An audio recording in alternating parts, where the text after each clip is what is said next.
You've seen a million comedy movie rankings before, but this list isn't just about the laughs.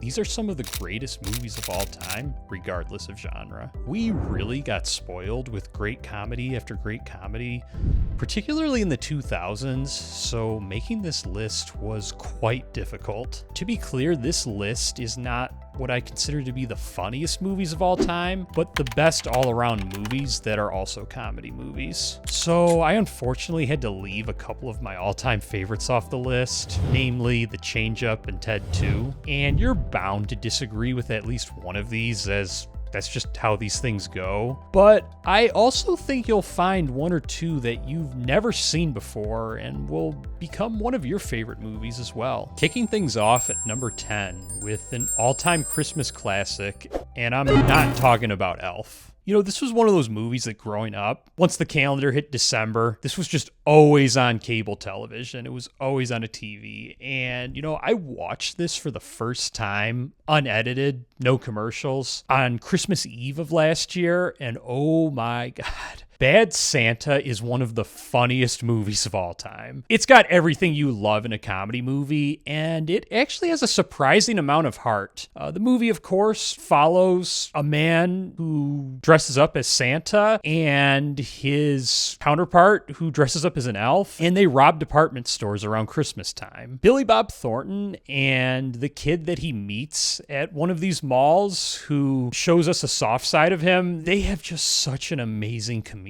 chemistry. Something about this movie that I never knew is that the Coen brothers actually came up with a story for this movie. You know, the guys behind The Big Lebowski and all of the other dialogue-driven comedies of the 90s and 2000s. They were the ones that originated the story for this film.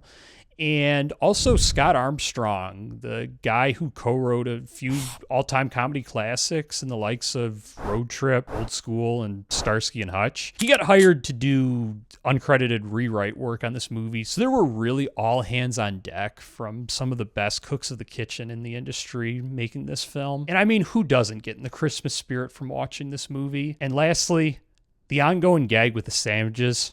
Legendary. But moving on to number 9, let's get a little more serious with one of the greatest dramedies of all time. Paul Rudd and Seann William Scott co-starring in the movie about two man-children who get arrested and instead of going to jail, get forced into community service into a mentorship program for troubled children. Role Models is just so amazing. The blend between comedy and drama is just balanced so beautifully, but it also has a couple of moments that really pull at your heartstrings as well, and you really love the two leads and the children that they mentor and the relationship and bonds that they develop with them. You know, and that really takes a lot of courage to make a comedy movie where it's not just one big laugh fest and that you really let those serious moments sit when they need to be there. One thing that I noticed after watching this movie last time is that I genuinely think that Jane Lynch is my favorite comedic actress of all time. I've long said Leslie Mann, and I mean, it's a tight competition, but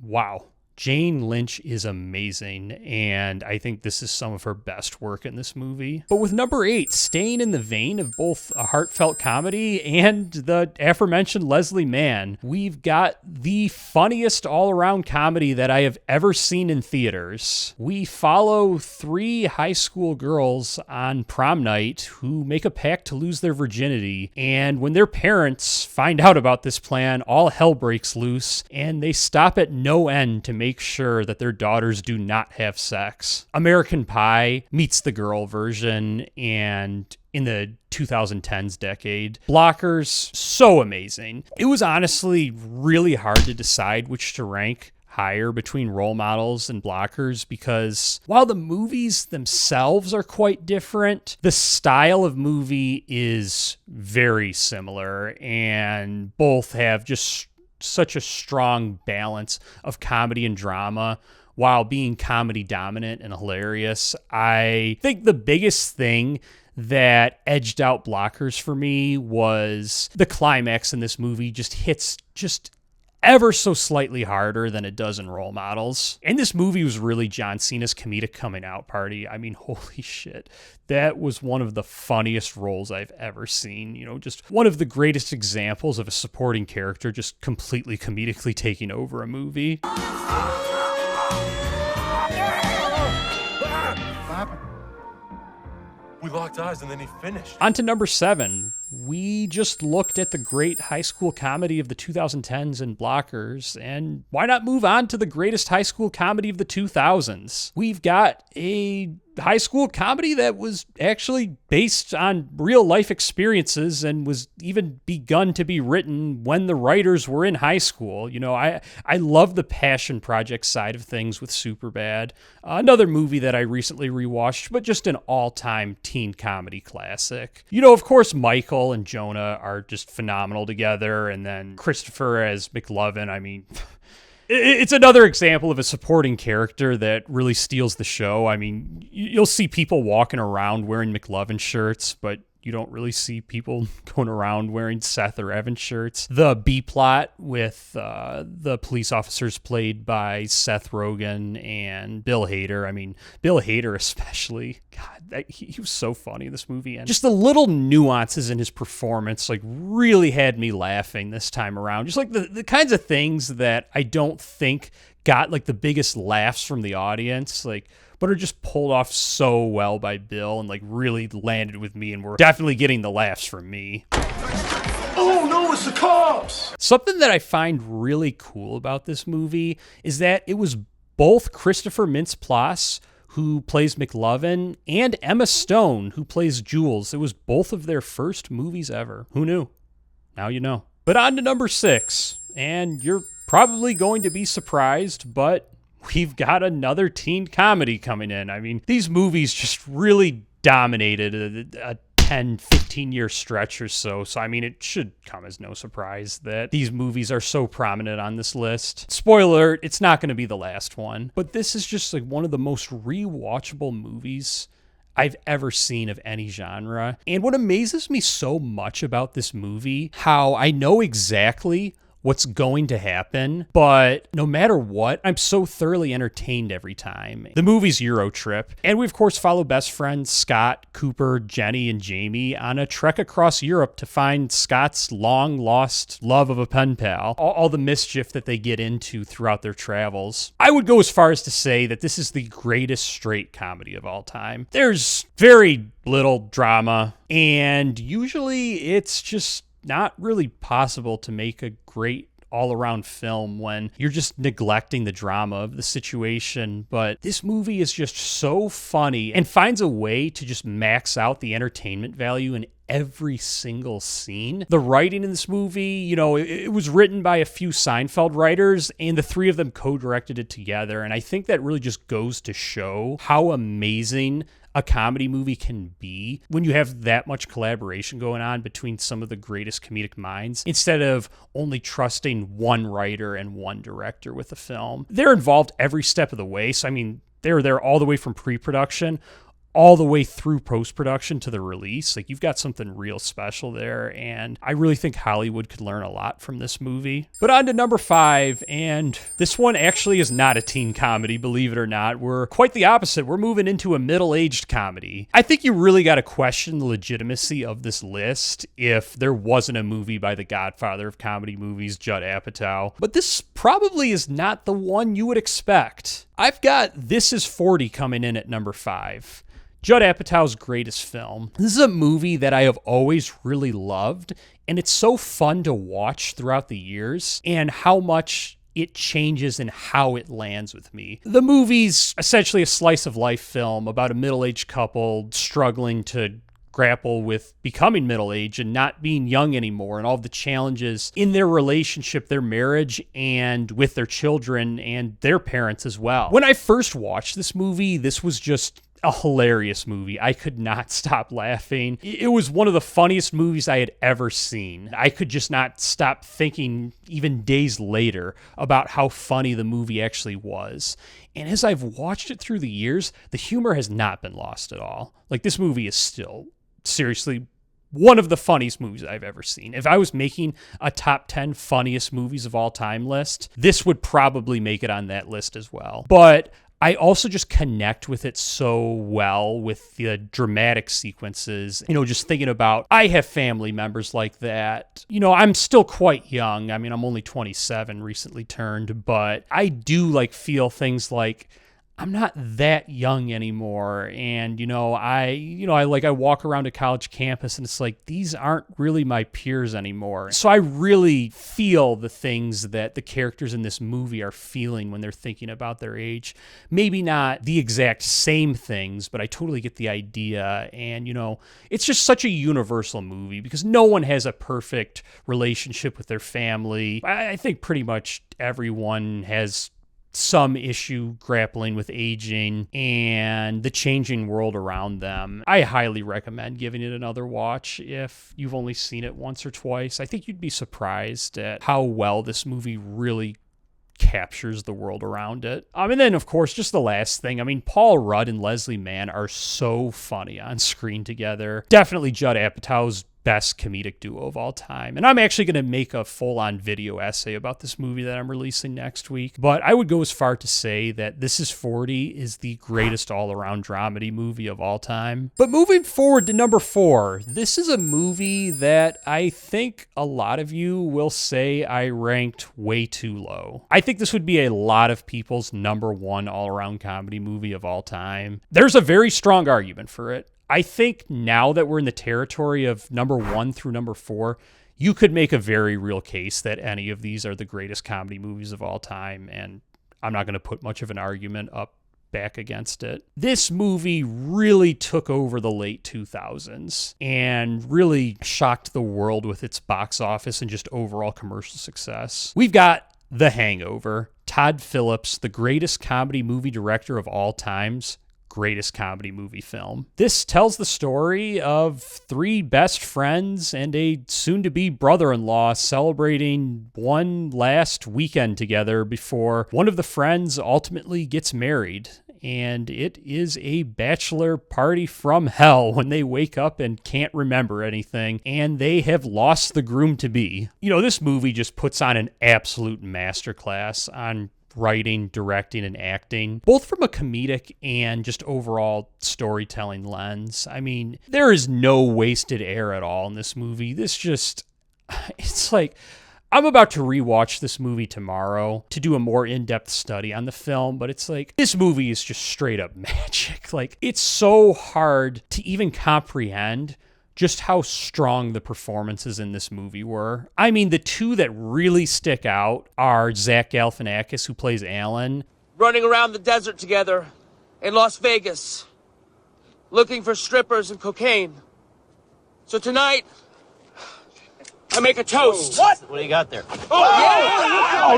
And Bradley Cooper, who plays Phil. I mean, I'm speechless. I'm honestly struggling to come up with words on how to describe how I feel about those performances and just how strong they actually were. So I'm just going to leave it at that. This is definitely a contested issue. I'm curious, where would you rank The Hangover on this list? But moving on to number 3. Every single movie up until this point had been from the 2000s or 2010s. We've got what is going to quite possibly go down in history as the most timeless teen comedy movie of all time. We've got 1982's Fast Times at Ridgemont High. This movie really blows me away. Just at how real and human it is. It finds a way to circumvent era or generation because the movie's so primal and universal. Everyone had similar experiences. Everyone went to high school.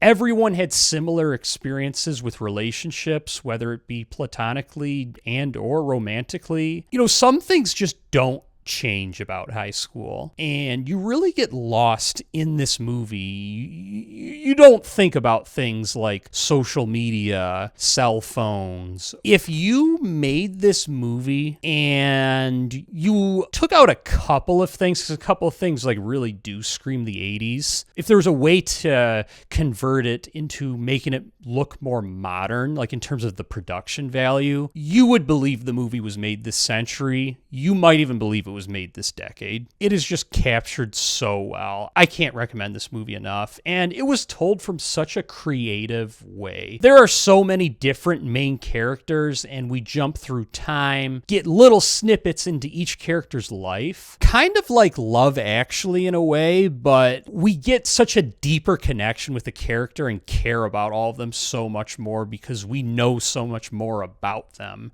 and how they interact with each other and the world around them. And I mean, on top of that, the movie is just straight up hilarious as well. Like, the comedy aged perfectly as well. But number 2 on this list, and I promise this is the last teen comedy movie on the list, and you're probably shocked that I didn't have a teen comedy be number 1 on the list, but I think that really just attests to how strong number 1 is of a movie. And we've got the great teen comedy movie of the 1990s, the one that really put raunchy comedy movies back on the map. These movies were obsolete, especially the raunchy comedies that were told from a teen perspective. Those kind of went away in the 80s, with the aforementioned Fast Times at Ridgemont High being one of the last. But American Pie really changed everything. Best friends who make a pact to lose their virginity before they graduate from high school. Very much like Fast Times at Ridgemont High. The movie's just timeless. It's just another one of those movies that it doesn't matter how old you are, if you are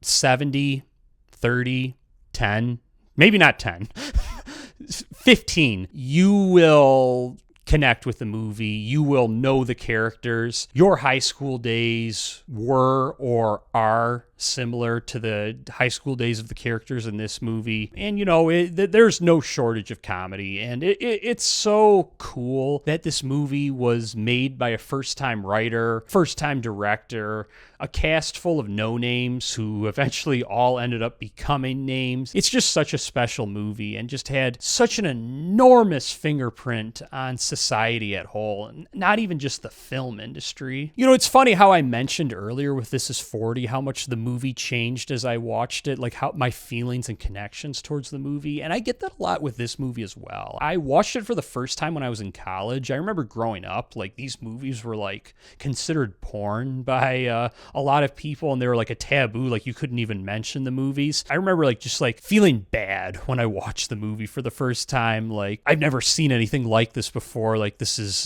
very much like childlike wonder state watching the movie, and it was amazing. But I rewatch this movie at least once a year, and I've done so every year since I watched it for the first time. And as I've become a filmmaker myself, you know, I just get blown away by how strong the overall storytelling, story structure, characters, and character development are. Like, this is legit like one of the best movies ever made. But on the topic of my filmmaking, you know, I've made a couple of 2000 style R-rated comedies, and I just launched a crowdfunding campaign for my third R-rated comedy a couple of days ago, and we can't make this movie without your support. So if you love this style of comedy, it would mean the world to me if you contributed to the campaign, if you're able to, and or if you shared it with your network. The movie's titled Pleasure List. It follows the story of an autistic man in his 20s who hires a degenerate aspiring actor to help him knock off bucket list items, which would be considered normal life experiences to most people. And, you know, I'm really trying to make a strong, raunchy comedy, but also one that is full of heart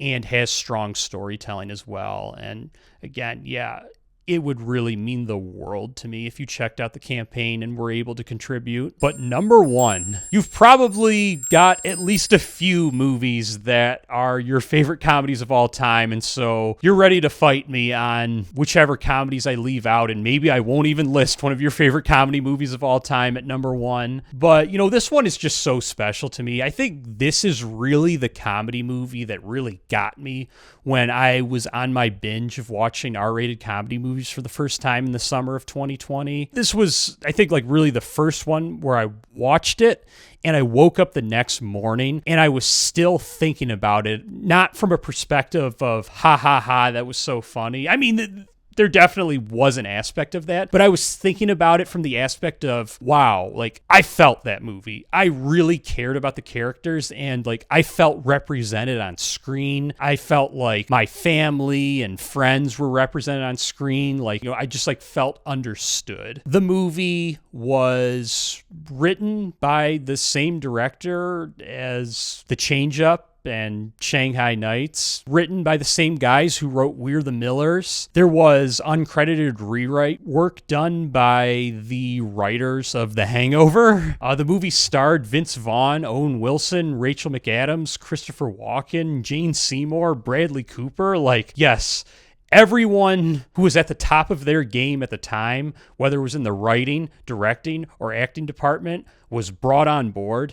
And that is why you get the greatest comedy movie of all time, and what I would call the greatest all-around movie of all time in Wedding Crashers. I mean, I don't think this movie will ever be beat. So funny, so entertaining, such strong overall writing. I could go on about this movie for hours. They really captured a magic with this movie that I just don't know if it's ever possible to capture that kind of magic ever again. I think there are great days ahead for the film industry and comedy movies as a whole, but like this is just like a straight up perfect movie, and it's just so hard to hit perfection like this. But if you love Wedding Crashers and the kinds of movies that I mentioned in my top 10 list, then you're going to want to check out my rankings of the top 5 funniest actors of all time, which I break down here.